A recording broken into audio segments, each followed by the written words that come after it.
करीब करीब भी नहीं आए। बहुत शुक्रिया मशहूद साहब, जज़ाकमुल्लाह। अब ये देखें जी, ये 1974 की कार्रवाई के ऊपर टेलीविज़न चैनल्स के ऊपर बैठ के गुफ्तगू करने वाले अहबाब से दरख्वास्त है, कम अज़ कम पढ़ लें, शर्मिंदगी ना आपको उठानी पड़े, क्योंकि अल्लाह के फजल से हमें जो पिछले सवालात के जवाब में बहुत से पैगामात हमारे गैरस जमात अहबाब के भी है, जिसमें से एक में ख़ास तौर पर काबिल ज़िक्र है, मैं बताना चाहता हूँ। उन्होंने कहा मेरा ताल्लुक़ अहले सुन्नत वल जमात से है, लेकिन मैं दिल से अहमदी हो चुका हूँ, क्योंकि मुझे ये तरीका बात करने का, ये कायल करने वाले दलाइल और कहीं नहीं मिल सके। तो जो पढ़ रहे हैं वो अब ये जो टेलीविज़न चैनल्स पे आ रहे हैं इस तरह की बातें लेके और जमात अहमदिया के ख़िलाफ़ जो है वो नफ़रत और लोगों के दिलों में बुग़्ज़ पैदा करना चाह रहे हैं, एक दफ़ा इसको पढ़ लें। इसी तरह के एक प्रेजेंटर जिन्होंने पाकिस्तान के जो है वो एयरवाई चैनल के ऊपर एक प्रोग्राम लेके आए और उसमें जो है वो बैठ के उन्होंने 74 की असम्बली के वजह से जी अहमदियों को काफिर करार दे दिया गया, दायरा इस्लाम से खारिज करार दे दिया गया। उनसे टेलीफोन पे मैंने रब्ता करने की कोशिश की इस हफ़्ते के दौरान। मैंने कहा उनसे पूछें तो सही कि जनाब आखिर मसला है क्या, इतना क्या हो गया, आपने पढ़ी भी है। तो उन्होंने फ़ोन उठाया और जैसे ही मैंने कहा जो मैं जमात अहमदिया के टेलीविज़न चैनल से बात कर रहा हूँ, आपसे एक सवाल पूछना था, उन्होंने कहा मैं आपसे बात नहीं करूँगा। ये कह के उन्होंने फ़ोन बंद कर दिया। मैंने दोबारा कोशिश की, घंटी बजती रही, उनकी कटी हुई कॉल उन्होंने दोबारा वापस नहीं उठाई। मैं बताता यहाँ पे कि वो कौन है, लेकिन अखलाकन मुनासिब इसलिए नहीं लग रहा क्योंकि उसके बाद उन्होंने मुझे टेक्स्ट के ज़रिए से रब्ता किया और कहा कि भाई अभी छोड़ दें, अभी रहने दें प्लीज़, मैं जब आऊँगा वहाँ पे कभी लंदन आऊँगा तो आके हम बैठ के बात कर लेंगे। तो अब जो है वो हमें इंतज़ार है, देखते हैं कब वो लंदन तशरीफ़ लाते हैं। मैंने उनसे अर्ज़ की है कि अब उनके ऊपर है कि वो यहाँ आएँ और आके रब्ता करें, फिर हम उनके साथ बैठ के बात करेंगे। तब तक ये कटी हुई कॉल एक सवालिया निशान के तौर पर उनके सर पे भी लटकी रहेगी।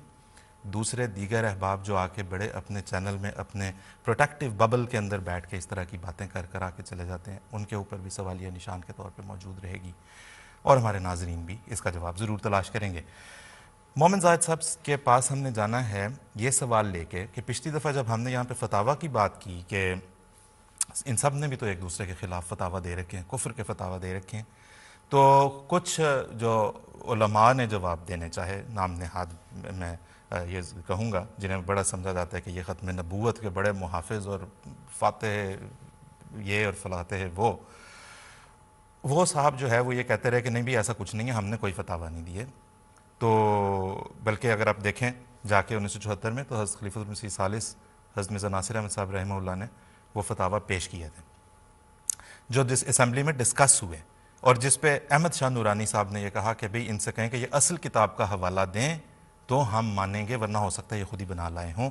चेयरमैन जो प्रिजाइड कर रहे थे उस इजलास को, उस असम्बली को, उन्होंने कहा कि अगर ऐसा हो जाए this one question will solve the problem. मोमिन जाहिद साहब इनकी किताबों से इनके कुफरिया फतावा एक दूसरे के खिलाफ दिखा दें and let's solve the problem. जज़ाकमुल्लाह आसिफ साहब, बहुत शुक्रिया। मैं नमूने के तौर पर चंद फतावा दिखा देता हूँ। हकीकत की बात तो ये है कि काफिर गरी की ये तलवार जो जमात अहमदिया के खिलाफ चलाते हैं, ये उलमा आपस में इस तलवार को इससे भी ज्यादा सख्त रंग में चलाते हैं। और अफसोस की बात तो ये है कि ये उलमा इन फतवों की तलवार को तलवार ही कहकर एक दूसरे के सर पर थोपते हैं। चुनाचे जो बरेलवी फिरके के बानी हैं अहमद रजा खान बरेलवी साहिब, उन्होंने जब देवबंदी और अहले हदीस फिरके की और बाज दीगर फिरकों की तकफीर की तो उन्होंने मक्का और मदीना के उलमा से उनके कुफर के फतवे मंगवा के शाया किए। इस किताब का नाम उन्होंने हुस्सामुल हरमैन रखा, यानी हरमैन के उलमा के फतवों की तलवार, और ये इसका टाइटल अभी दिखाया गया है। इस किताब का जवाब जो देवबंदी उलमा ने शाया किया तो उन्होंने अल मुहन्नद अल मुफन्नद के नाम से किताब शाया की। यानी अगर मैं तर्जमा करूं तो मतलब ये बनेगा कि बक बक करने वाले झूठे शख्स, यानी उनकी मुराद अहमद रजा खान बरेलवी साहब थे, उनके खिलाफ हिंदुस्तानी लोहे की तलवार। और इस किताब मुहन्नद में उन्होंने अपने अकायद की वजाहत की, लेकिन दिलचस्प बात यह है कि इस वजाहत को अहमद रजा खान बरेलवी साहब ने मुकम्मल तौर पर रद्द किया और इसरार के साथ तमाम उम्र उनकी तकफीर के फतवे देते रहे, उनको काफिर करार देते रहे। अब अगर मैं कुछ फतावा दिखा भी दूं तो अहमद रजा खान बरेलवी साहब के फतवों का मजमुआ फतावा रजविया के नाम से शाया होता है। इसकी 14वीं जिल्द अगर आप देखें तो वो ऐसे कुफर के फतवों से भरी हुई है। चुनाचे इस जिल्द के फतवा नंबर 87 जो है, इसमें अहमद रजा खान बरेलवी साहब से यह सवाल किया गया कि कुफार कितनी किस्म के होते हैं और किस काफिर की सोबत सबसे बुरी है। तो जवाब में उन्होंने लिखा कि कुफर की तो कई अकसाम हैं, लेकिन उन सब अकसाम में से सबसे बुरी किस्म जो है वो मुर्तद मुनाफिक है, जो अपने आप को मुसलमान कहता है लेकिन जरूरियात दीन का मुनकर हो जाता है। और मिसाल के तौर पर वो कहते हैं कि इनमें वहाबी, राफजी, कादियानी, नेचरी और चकड़ालवी यानी कि अहले कुरान वगैरह ये सब शामिल हैं। वो कहते हैं कि इनकी सोबत जो है वो हजार काफिरों से भी बुरी है। लेकिन इसके बाद आगे बड़ी दिलचस्प बात है, वो इन फिरकों के जिक्र के बाद ये कहते हैं कि खास तौर पर वहाबी और खास तौर पर देवबंदी, क्योंकि वो कहते हैं कि ये अपने आप को सुन्नी कहते हैं, हनफी, चिश्ती, नक्शबंदी भी बनते हैं, हमारी जैसी नमाज और रोजा भी पढ़ते हैं, लेकिन रसूलुल्लाह को गालियां देते हैं, तो ये सबसे बदतर काफिर है। गोया उनके इस फतवे के मुताबिक वहाबियों और देवबंदियों का कुफर सारी दुनिया के काफिरों से और अहमदियों के कुफर से भी बड़ा है। अब अगर अगला फतवा इसी किताब का देखा जाए तो इसी किताब की इसी जिल्द का फतवा नंबर 129 है। उनसे पूछा गया कि एक शख्स कस्में खा खा कर कहता है कि वो मुसलमान है, वहाबी नहीं है। ये फतवा नंबर 129 है। तो पूछा गया कि एक शख्स कस्में खा खा कर कहता है कि वो मुसलमान है और वहाबी नहीं है, तो उसकी बात मान लें। अहमद रजा खान बरेलवी साहब ने यह जवाब दिया कि भाई सिर्फ कस्मों पर एतबार ना करना, बल्कि उसे कहो कि वो जो चोटी के अहले हदीस और देवबंदी उलमा है उनकी तकफीर करे और उन्हें गालियां निकाले। चुनाचे उसे वो कहते हैं कि उसे कहें कि वो मौलवी इस्माइल देहलवी, नजीर हुसैन देहलवी, रशीद गंगोही, कासिम नानोतवी, अशरफ अली थानवी वगैरह को गालियां निकाले या उनको काफिर और बेदीन कहे, तो फिर उसको मुसलमान माने, वरना उसकी कस्मों पर भी एतबार ना करें। अगला फतवा फतवा नंबर 133 है। पूछा गया कि अगर कोई सुन्नी जो है वो किसी वहाबी या अहले हदीस के पीछे नमाज पढ़ ले और ये कहे कि उलमा के आपस के झगड़े हैं, भाई उन्हें उसकी वजह से बुरा नहीं कहना चाहिए, वो सब मुसलमान हैं, सबके पीछे नमाज हो जाती है, तो क्या ऐसा सुन्नी सुन्नी रहेगा?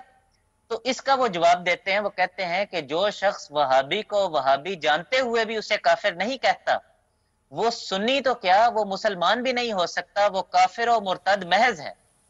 यानी गोया ये फतवे हैं उनके, मैंने सिर्फ नमूने के तौर पर पेश किए, वरना तो ऐसे फतवे भी हैं कि जिनमें यह भी कहा है कि अगर इन्हीं फिरकों के जिनका जिक्र उन्होंने हुस्सामुल हरमैन में किया था, इनके किसी काफिर को अगर बदन छू जाए तो वुजू टूट जाएगा।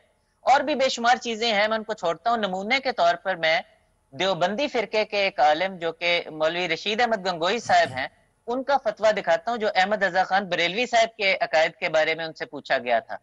तो उनसे पूछा गया कि अहमद रजा खान बरेलवी साहब के ये अकायद हैं, फतावा रशीदिया है ये, तो क्या उनके पीछे नमाज हो सकती है?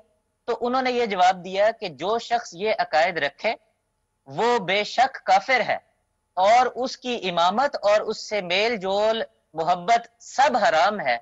और ये स्कैन जो है ये फतावा रशीदिया से लिया गया है। तो मैंने अर्ज किया ये सिर्फ चंद नमूने हैं जो दिखाए हैं, वरना इससे भी ज्यादा सख्त फतावा दिखाए जा सकते हैं। जी, बहुत बहुत शुक्रिया मोहम्मद साहब, जज़ाकल्लाह। मेरा ख्याल है ये नमूना काफ़ी होगा। देखें कितने नफरत अंगेज़ इनके फतावा हैं, और इनके फतावा पे अगर गए, इन मौलवी हजरात के फतावा पे जिन्होंने जमात अहमदिया को दायरा इस्लाम से गोया खारिज करार दिया हुआ है, तो यकीन करें कोई भी मुसलमान नहीं रहेगा अगर इन मौलवियों के फैसले पे जाना है। मोहम्मद साहब ने अभी बड़ी अच्छी सिलेक्शन उसमें से, अच्छी इन द सेंस के जो आपको एक आइडिया दे सके, वरना तो इन फतावा में कुछ भी अच्छा नहीं है। सिलेक्शन बड़ी अच्छी थी, नमूनतन दिखाया। बहुत सारे फतावा महज़र नामे में, जो कि जमात अहमदिया का तफसीली तहरीरी मौक़िफ़ था, जो 1974 की असम्बली के पास की खिदमत में पेश किया गया कि जी ये हमारा जवाबात हैं, ये हमारे अकायद हैं, उसके ज़मीमे के तौर पे हज़रत खलीफतुल मसीह सालिस ने ये तमाम फतावा इकट्ठे करके इनको पेश किए थे। ये महज़रनामा शाया नहीं किया गया जब 74 की असम्बली की कार्रवाई जब मंजर आम पे आई थी। महज़रनामा भी साथ शाया होना चाहिए था, लेकिन कुछ भी बिगड़ा नहीं। आप जहां ऑनलाइन जाके 74 की असम्बली की कार्रवाई देख सकते हैं। महज़रनामा सर्च कर लें, अंग्रेज़ी में लिख लें, उर्दू में लिख लें, अल इस्लाम की वेबसाइट पर जाके देख लें, आपको ये तफासील वहाँ पे मिल जाएंगी। और ये तकफ़ीरबाजी इनकी आपस की तो आज भी ख़त्म नहीं हुई। तो अब हम मशहूद साहब के पास जाएंगे और मशहूद साहब से हम ये पूछना चाहेंगे, क्योंकि देखें ना, एक क्रेडिबिलिटी भी होती है, कुछ क्रेडेंशियल्स होते हैं, कुछ क्वालिफिकेशन होती है किसी असम्बली की, जिसके बारे में जिस असम्बली की कार्रवाई, मतलब भुट्टो साहब की हुकूमत थी, भुट्टो साहब की असम्बली थी, उसके अंदर जो है वो जो लोग इकट्ठे, जो वहाँ पे मुंतखब, वहाँ पे वज़रा थे, गोया मेंबरान थे असम्बली के, उन्होंने इकट्ठे होकर जो है वो जमात